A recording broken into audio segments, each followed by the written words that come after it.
च्या कार्यक्रमाचे सत्कार मूर्ती माझा मित्र सुरेश सावंत, अध्यक्ष पुष्पाताई आणि युवराज मोहिते आणि शिवगिरीश सामंत. खरं तर सुरेशचं भाषण हे शेवटी झालं असतं तर खूप छान झालं असतं, कारण त्याचं भाषणातलं हे वाक्य की मी साने गुरुजींच्या लडक्या परिवारातला माणूस आहे आणि याचं मला अजिबात वाईट वाटत नाही, त्याच्या इतक्या सुंदर वाक्य, या सुंदर वाक्यावरच कार्यक्रमाची सांगता झाली असती तर ते जास्त उचित झालं असतं. आणि सुरेशचा माझा जो परिचय हा खूप जुना नाही, पण बऱ्यापैकी आता जुना आलेला आहे तसा. पण जेव्हा अन्न सुरक्षा कायद्याची चर्चा सुरू झाली, किंवा त्याच्या आधी रेशन व्यवस्थेला पर्याय म्हणून जो विचार आला त्याच्यामध्ये रोख अनुदान, कॅश ट्रान्सफरचा पर्याय हे जेव्हा चर्चेला गेलं आणि त्यावेळेला मी त्याच्यावर लिहायला लागलो, तेव्हापासून सुरेशची आणि माझी चर्चा सुरू झाली आणि त्याचं मैत्रीत रूपांतर झालं. आणि सबंध आयुष्य रेशनिंग कृती समितीमध्ये ज्यांनी घातलं आणि जे तळागाळात त्यांनी काम केलं, असा माणूस जेव्हा त्या मुख्य आपण ज्या गटामध्ये आहोत त्यांना न पटणारा असा पर्याय म्हणजे कॅश ट्रान्सफरचा पर्याय त्याला पटला, म्हणून त्यांनी तो अत्यंत आग्रहाने आणि अर्जवीपणे मांडायला सुरुवात केली. आणि हे त्यावेळेला त्यांच्या सहकाऱ्यांना हे पटवून सांगणं, त्यांच्याशी संघर्ष करणं हे इतकं मला भावलेली गोष्ट आहे. आणि तो संघर्ष तो फार अवघड संघर्ष असतो, कारण त्यात खूप भावनिक गुंतवणूक असते. जेव्हा आपण एका समूहाबरोबर एका चळवळीत काम करत असतो आणि आपण एक वेगळा विचार मांडतो, तो आपल्याला पटलेला असतो आणि बहुसंख्य लोकांना पटलेला नसतो, तेव्हा तो विचार मांडत राहणं आणि त्याचबरोबर आपले भावनिक संबंध आणि ही उलथापालथ जी असते ती फार मोठी असते याची मला कल्पना आहे. पण म्हणजे सुरेश हा इतका कमालीचा, म्हणजे माझी बायको अश्विनी कुलकर्णी म्हणते की नखशिकांत एवढा लोकशाहीवादी माणूस, म्हणजे लोकशाही अंगात घेतलेला माणूस तिने पाहिलेलं नाही, आणि मला नेहमीच तसं ते वाटलेलं आहे. त्यामुळे अतिशय अर्जवी, रुजू व्यक्तिमत्व आणि आपल्या तत्वाशी प्रामाणिक आणि असं जे व्यक्तिमत्व आहे त्याचा मला अश्विनीला सर्वांना मला परिचय झाला, हे अतिशय भाग्याची गोष्ट आहे असं मला वाटतं. माझा दुसरा मित्र संजय संगवई, जो आता आपल्यात नाही, परंतु काही प्रमाणात संजयच्या व्यक्तिमत्वात आणि सुरेशच्या व्यक्तिमत्वात मला खूप साम्य आढळलेलं आहे. संजय जास्त वेगळ्या प्रकारच्या व्यक्तिगत आयुष्यामधल्या त्याच्या दुर्धर अशा आजाराशी सामना करत आल्यामुळे जेवढी प्रसन्नता सुरेशमध्ये आहे तेवढी त्याच्यामध्ये काही राहिली नसणं स्वाभाविक आहे. पण या दोघांच्या मधलं साम्य मला नेहमीच भावलेलं आहे. आता मी थोडासा मला विषय जो दिलेला आहे तो त्या विषयाकडे वळतो. तो विषय आहे हा अन्न सुरक्षा कायदा किंवा एकंदरच रेशनिंग व्यवस्था या संदर्भात.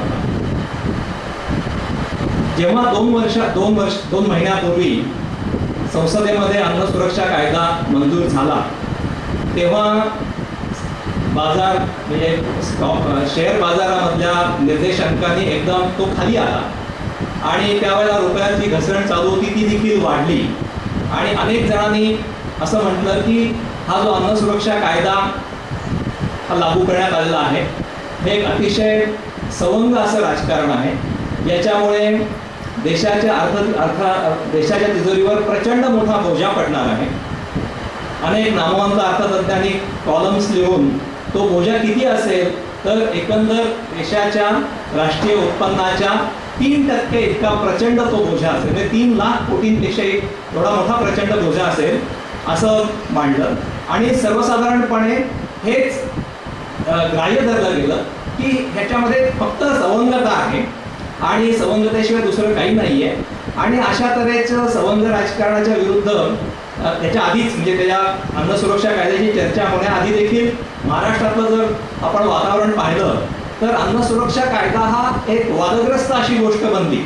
म्हणजे ही सर्वात दुःखाची गोष्ट अशी आहे की आपण माहिती युगामध्ये आहोत आणि माहिती आपल्या पोटाशी आहे.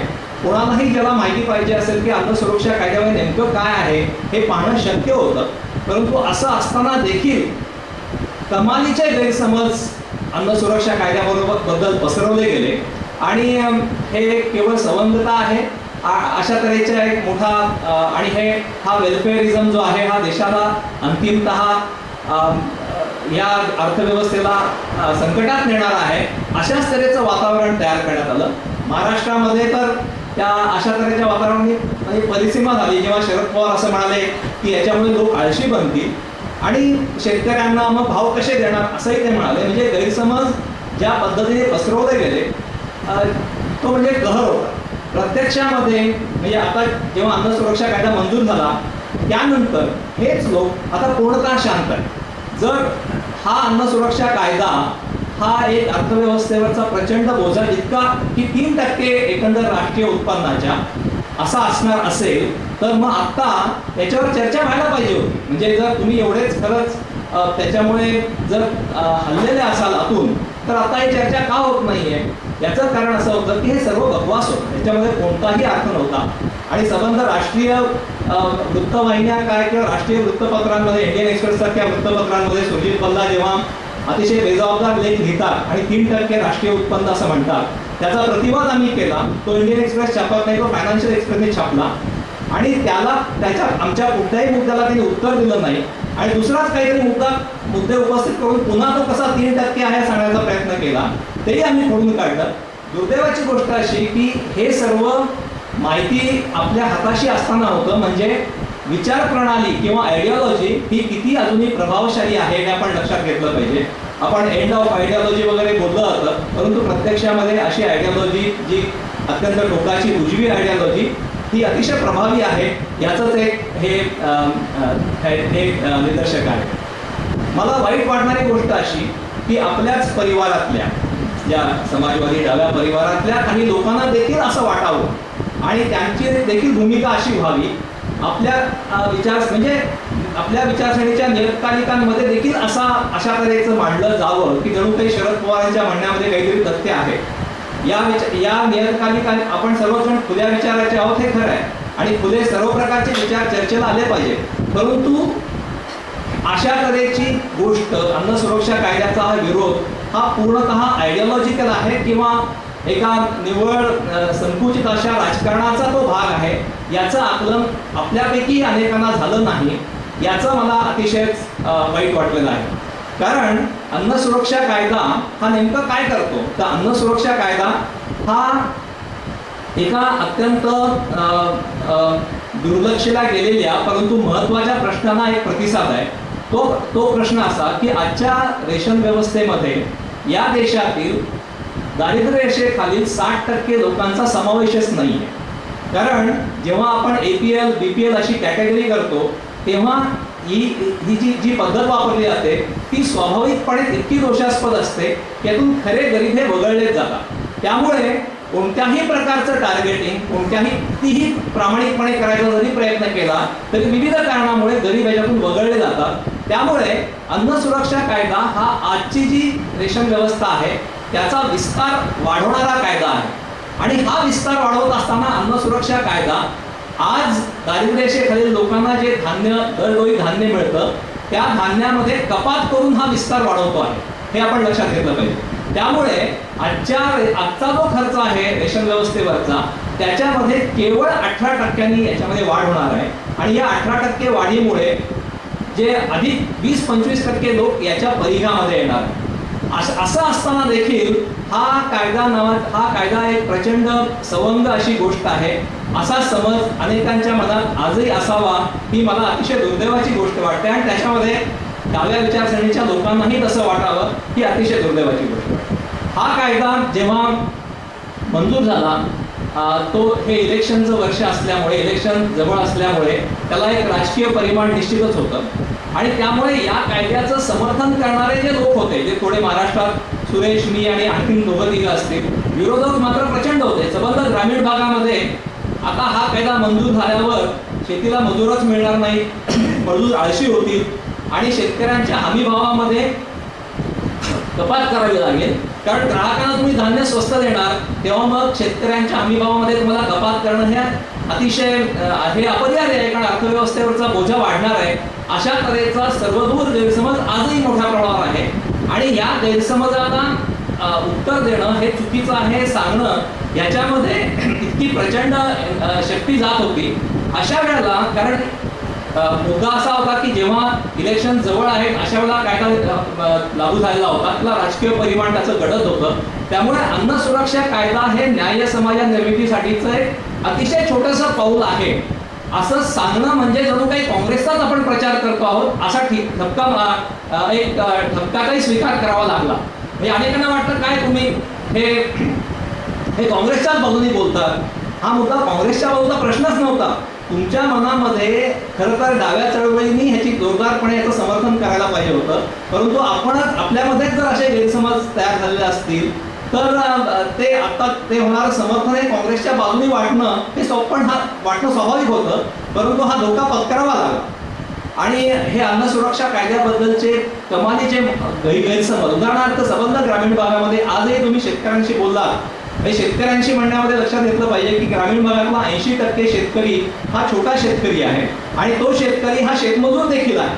परंतु महाराष्ट्राच्या राजकारणामध्ये या शेतकऱ्याला कोणतंही राजकीय प्रतिनिधित्व नाहीये. त्यामुळे शेतकरी म्हणून जेव्हा बोललं जातं तेव्हा हा 80% शेतकरी जो खरं तर अन्न सुरक्षा कायद्यामुळे या अनुदानाच्या लाभाला पात्र होणार आहे त्या शेतकऱ्याचं प्रतिनिधित्व कधीच केलं गेलं नाही. आणि मग शेतकरी म्हणणारे जे लोक आहेत ते म्हणतात की याच्यामुळे मजुरी वाढवावी लागेल, मजूर आधीच आळशी झालेले आहेत. खरं पाहिलं तर हा जो शेतकरी आहे जो शेतमजूर देखील आहे या शेतकऱ्या आणि शेतकरी शेतमजूर यांच्यातला बहुसंख्य वर्ग या अन्न सुरक्षा कायद्यामुळे आता पहिल्यांदा या अनुदानाचा लाभार्थी ठरणार आहे. आणि ही गोष्ट ग्रामीण भागापर्यंत पोहोचवलीच गेलेली नाहीये. किंबहुना त्यांची शेतकरी म्हणून असलेली ओळख ही जाणीवपूर्वक पुसण्यात आलेली आहे. अशी सगळी प्रतिकूल परिस्थिती महाराष्ट्रामध्ये तयार होणं हे मला असं वाटतं की हे डाव्या चळवळीचं हे फार मोठं अपयश आहे. अन्न सुरक्षा कायदा वादग्रस्त होणं हेच फार मोठं अपयश आहे असं मला वाटतं.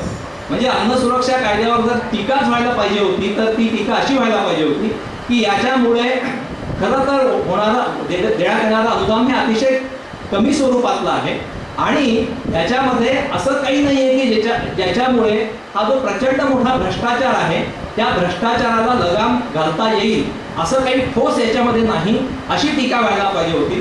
परंतु दुर्दैवाने महाराष्ट्रातील प्रमुख म्हणजे जी टीकेमध्ये जर प्रवाह पाहिले तर हे अन्न सुरक्षा कायदा हे मुळातच अनावश्यक गोष्ट आहे आणि या अनुदानाची गरज नाही अशा स्वरूपाची अत्यंत टोकाची उजवी अशी ही टीका झाली. यावेळेला मला असं आठवतं की 1990 मध्ये जेव्हा देशाने नवीन आर्थिक धोरण स्वीकारलं आणि त्यावेळेला अर्थातच प्रचंड विरोध त्याला डाव्या चळवळीकडून झाला आणि त्यानंतरच्या काही काळानंतर आम्ही नाशिकमध्ये विचारवेध संमेलनाचं आयोजन केलं होतं आणि आमची भूमिका, आमचा जो गट होता, आमची भूमिका ही 1990च्या आर्थिक सुधारणांना अनुकूल होती.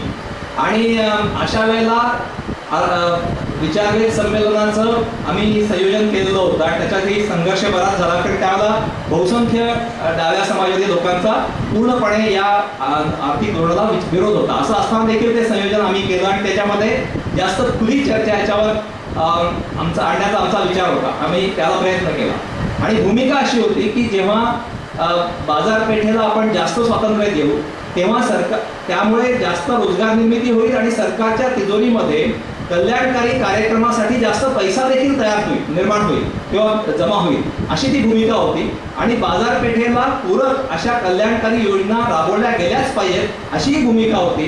त्यावेळेला म्हणजे 1990च्या काळामध्ये जर तुम्ही पाहिलं तर देशाचं फूड सिक्युरिटी बिल हे कितीतरी कमी म्हणजे मला वाटतं 2000 कोटी किंवा 5,000 कोटी एवढं असेल आणि आज देशाचं फूड सिक्युरिटी बिल हे 80,000 कोटी आहे. म्हणजे एवढा प्रचंड पैसा हा सरकारच्या तिजोरीमध्ये आहे.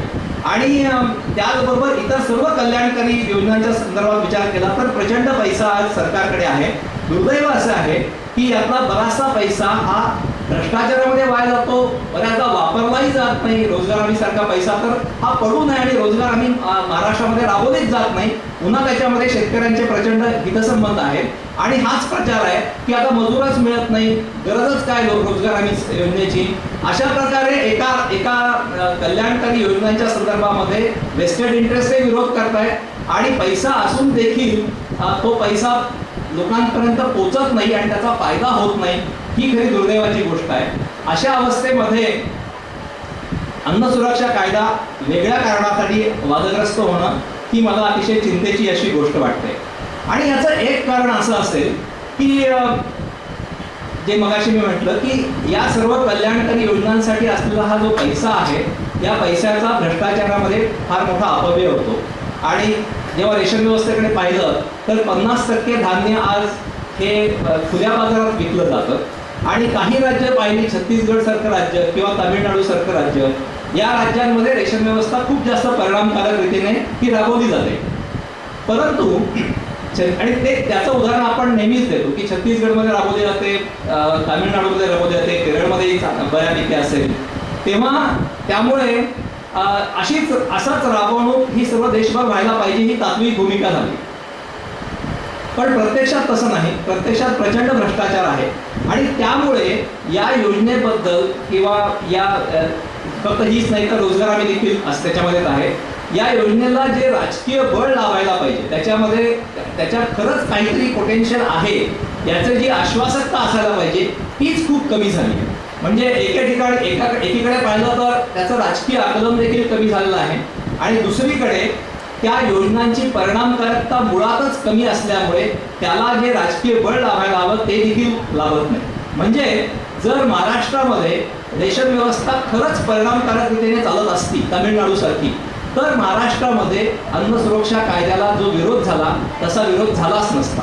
मुळातच ही रेशन व्यवस्था इतकी भ्रष्टाचाराने केलेली आहे, त्याच्यामध्ये 50% जास्त धान्य वाया जात असेल तर त्याचा ग्राउंड जमिनीवर परिणामच खूप कमी असतो. त्यामुळे लोकांना त्याच्यामध्ये काहीतरी आपल्याला मिळेल याची आशाच कमी झालेली असते. आणि त्यामुळे ही एक सडलेली व्यवस्था, त्याच्यामध्ये जाणारे पैसे हे पुन्हा वायाच जाणार, अशाही एक निराशावादी सूर असतो.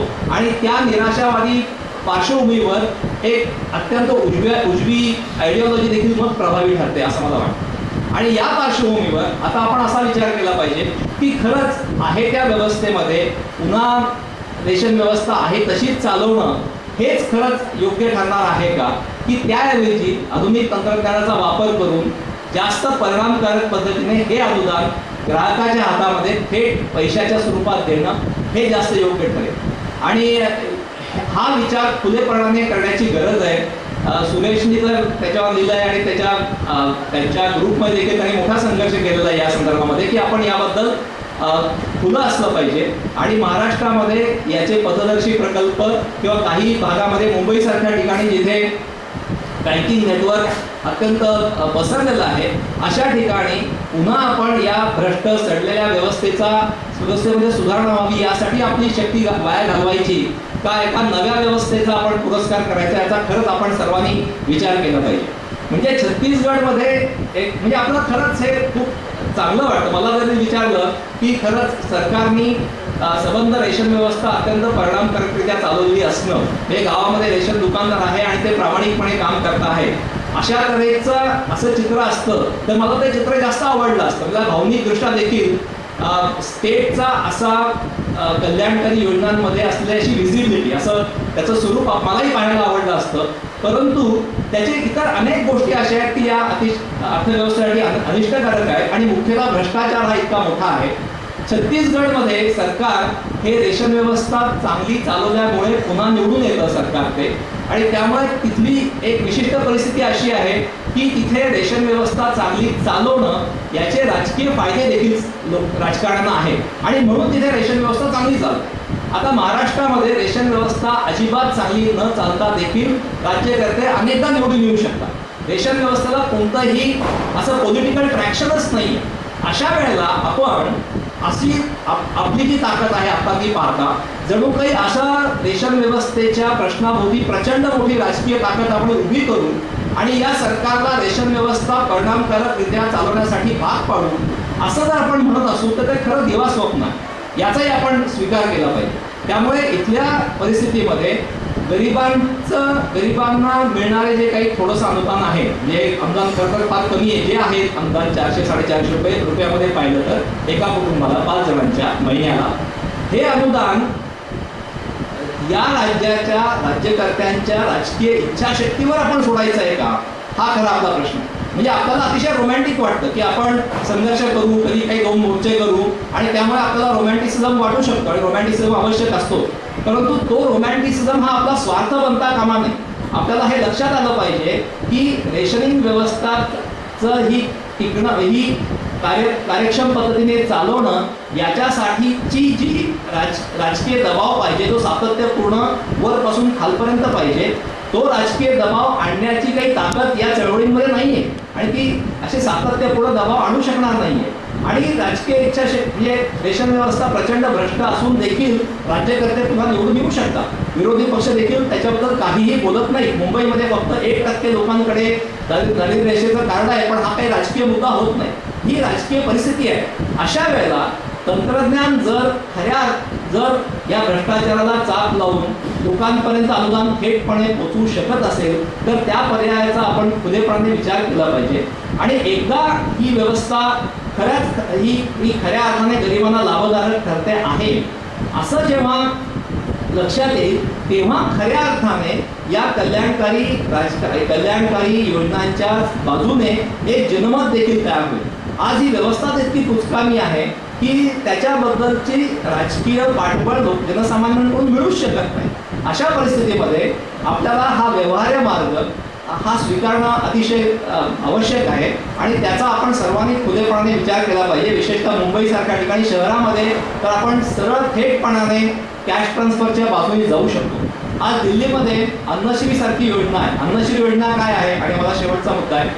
अन्नश्री योजना अशी आहे की जी दिल्ली सरकार राबवत आहे की जे लोक हे गरीब आहेत परंतु ते काही कारणामुळे रेशनचे लाभधारक नाही आहेत, अशा लोकांसाठी अन्नश्री योजना आहे आणि अशा लोकांना महिन्याला 600 रुपये हे रोख देण्यात येतात. आता हे 600 रुपये आकडा कसा आला तर त्यांनी असं म्हटलं की रेशन व्यवस्थेमधून तुम्हाला जे धान्य, तेल आणि बहुतेक तिथे साखर दिली जाते हे जे मिळतं त्याची पैशामध्ये रूपांतर केलं तर हे 600च्या आसपास येतं. त्यामुळे शीला दीक्षित सरकारने असे 2 लाख कुटुंब निवडली आणि या 2 लाख कुटुंबांच्या महिला ज्या प्रमुख आहेत, कुटुंब प्रमुख, यांच्या नावावर हे 600 रुपये कॅश बँकेमध्ये जमा होतात आणि त्यांच्या दिल्लीमध्ये बहुतेक सर्व लोकांकडे आधार नंबर मिळालेला आहे आणि आधार नंबरशी बँक अकाउंट हे लिंक केलेलं आहे आणि त्यानुसार ही योजना सुरू आहे. या योजनेमध्ये अजूनही अनेक प्रश्न आहेत. म्हणजे हे पैसे दर महिन्याला येतात असं होत नाही, तर एकदम 5-6 महिन्याचे पैसे एकदम येतात. आणि मी तिथे 2-3दा गेलो त्या भागामध्ये आणि त्या लोकांशी जेव्हा बोललो तर लोक हे याबद्दल खूप आशाताही होते. मला असं वाटलं की ते म्हणाले की दर महिन्याला जर पैसे मिळत नसतील तर खूप असंतोष असेल, परंतु तसा असंतोष घेतला नाही. कारण लोक असं म्हणाले की हा पैसा जो आहे हा एका वेळेला दर महिन्याला मिळाला तर खूप चांगलं होईल, पण जरी दर महिन्याला मिळाला नाही तर तो पुढे जाणार नाही. परंतु धान्य हे जर महिन्याचं धान्य मला जर मिळालं नाही तर ते पुढच्या महिन्यात मिळणार नाही. कारण ती व्यवस्थाच अशी आहे की तुम्हाला ॲडिशनल सप्लाय येऊच शकत नाही. उलट पैशाचं तसं नाही आहे. पैसा हा आज जर मिळाला नाही तर त्याचा रेकॉर्ड आहे आणि तो 2 महिने द्यावाच लागेल. मला धान्य मला देताच येणार नाही. त्यामुळे हा त्यांना फायदा जास्त वाटतो. त्याच्यामध्ये टेक्निकल काही प्रॉब्लेम्सही आहेत, परंतु याच्यामध्ये खूप मोठा आशादायी असं पोटेन्शियल आहे. त्यामुळे कॅश ट्रान्सफरची योजना काय किंवा UID सारखी योजना काय याच्याकडे आपण जास्त खुलेपणाने पाहिलं पाहिजे आणि याच्यामध्ये फार मोठं पोटेन्शियल पुन्हा एकदा कल्याणकारी योजना या जास्त प्रभावीपणे राबवण्यासाठी जी आज राजकीय ताकद आपल्याला मिळत नाहीये. म्हणजे रेशनिंग कृती समितीचे इतके निर्लसपणे कार्यकर्ते काम करतायत, परंतु तरी सुद्धा त्यांचा प्रभाव संबंध महाराष्ट्रावर पडणं हे आज होत नाहीये. कारण या योजनेमध्ये मुळातच इतकी ती भ्रष्टाचाराने लडबडलेली योजना आहे की त्याच्यामध्ये आशादायी लोकांना काही वाटतच नाहीये. त्यामुळे आपण सर्व परिवर्तन चळवळीतले कार्यकर्ते आपल्याला खरंच जर केवळ ग्रोथ म्हणजे केवळ मार्केट खुली असणं आणि संपत्ती निर्मितीचा देशाचा वेग वाढता असणं हे पुरेसं नाही असं आपण मानणारे असू आणि न्याय्य समाज निर्मिती, सर्वांना समान संधीचं आपलं ध्येय हे जर आपण मानणारे असू तर या कल्याणकारी योजनांना जास्त व्यावहारिक पातळीवर लोकांपर्यंत पोहोचण्यासाठी जे पर्याय आज उपलब्ध आहेत तंत्रज्ञानाच्या सहाय्यामुळे त्या पर्यायांचा खुलेपणाने विचार करणं, त्याचा स्वीकार करणं हे डाव्या चळवळीसाठी ही अतिशय आवश्यक अशी गोष्ट आहे आणि याचा आपण सर्वांनी स्वीकार केला पाहिजे. आणि असं झालं तरच अन्न सुरक्षा कायद्याच्या संदर्भात जो काही एक प्रभावी राजकीय विचार पुढे आला या निराशेच्या पोकळीमध्ये, त्या विचाराचाही आपण मुकाबला करू शकू असं मला वाटतं. आणि मला इथे बोलण्याची संधी दिली त्याबद्दल